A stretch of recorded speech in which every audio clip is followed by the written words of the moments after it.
The world awoke on Thursday, June 12, 2025, to a day that would forever be etched in the annals of tragic aviation history.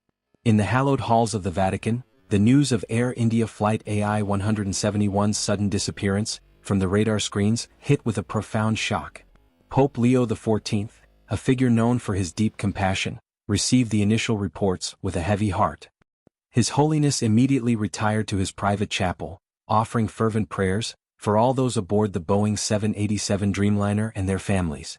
A statement from the Holy See expressed profound sorrow and spiritual closeness to the victims and their loved ones, praying for divine comfort in this moment of unimaginable grief.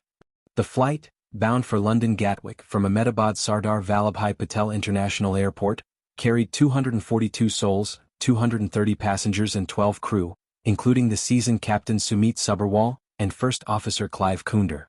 The passenger list, a microcosm of the global family, included many Indian nationals, a significant number of British and Portuguese citizens, and one Canadian, all embarking on their journeys with hopes and dreams.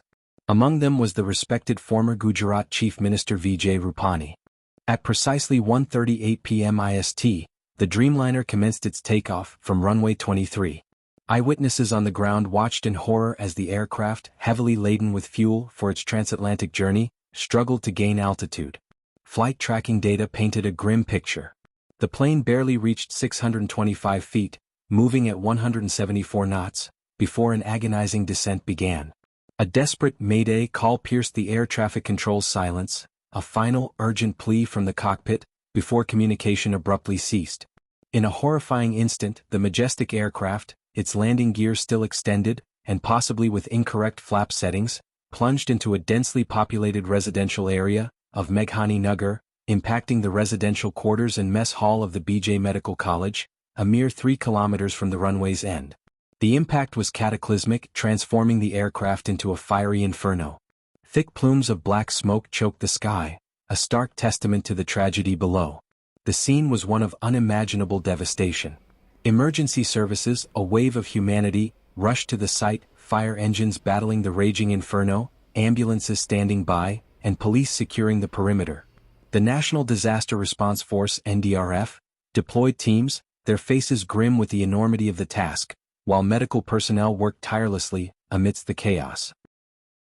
Amidst the wreckage and despair, a flicker of hope emerged, a miracle that spoke of divine intervention. Vishwashkumar Ramesh, a 40-year-old British national from Seat 11A, was discovered alive, albeit with severe injuries. His fragmented account spoke of a violent jolt, the pilot's desperate cry, and an instinctual leap from the disintegrating fuselage. He was the sole survivor, a poignant reminder of life's fragility and resilience. The loss was staggering: 241 lives from the aircraft, including former Gujarat CM Vijay Rupani, extinguished in an instant.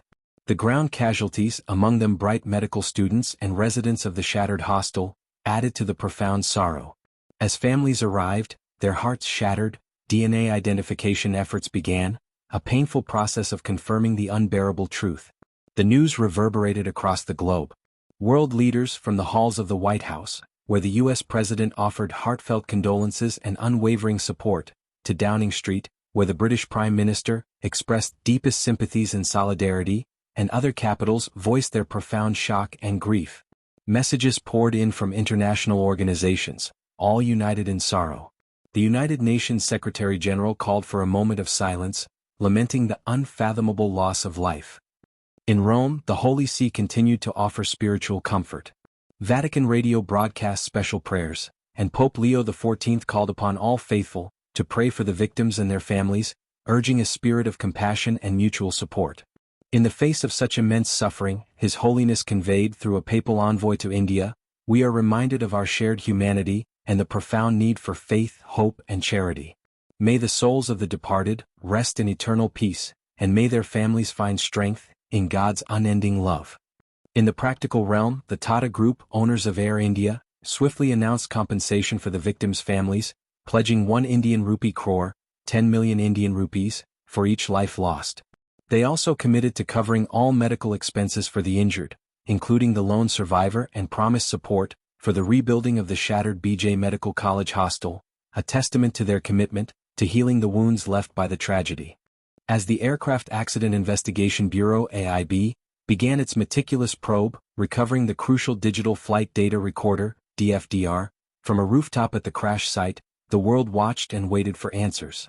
But beyond the technical details, the incident of Air India Flight AI-171 became a somber reminder of life's preciousness, uniting humanity in a shared embrace of grief, prayer, and hope for solace. The spiritual comfort offered by Pope Leo XIV, and the unified condolences of world leaders, underscored a universal truth. In moments of profound sorrow, humanity finds strength in unity, compassion, and shared faith. The Tata Group, owners of Air India, responded swiftly and with a heavy heart, announcing compensation of rupees 1 crore, that is 10 million Indian rupees, to the families of each deceased victim. Furthermore, they committed to covering the extensive medical expenses of the injured, including the lone survivor, and pledged full support for the rebuilding of the shattered BJ Medical College hostel, a tangible gesture amidst the immeasurable sorrow.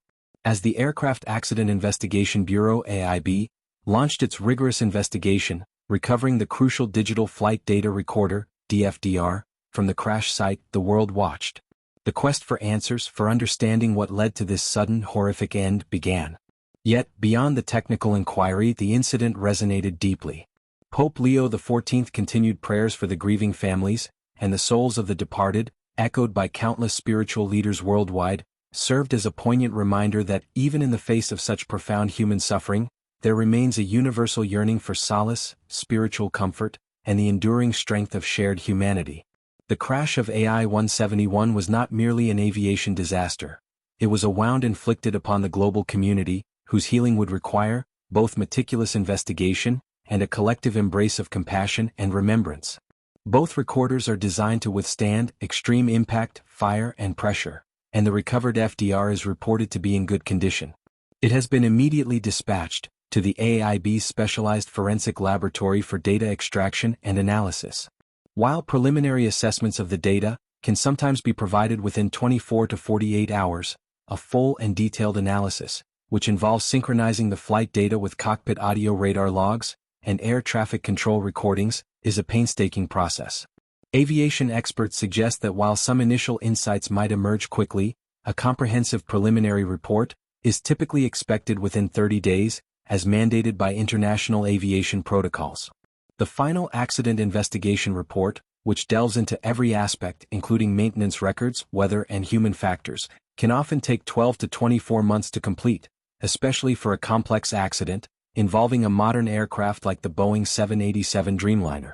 Teams from Boeing and potentially other international aviation bodies are also expected to assist the Indian investigators, lending their expertise to unravel the mystery behind AI-171's fatal plunge.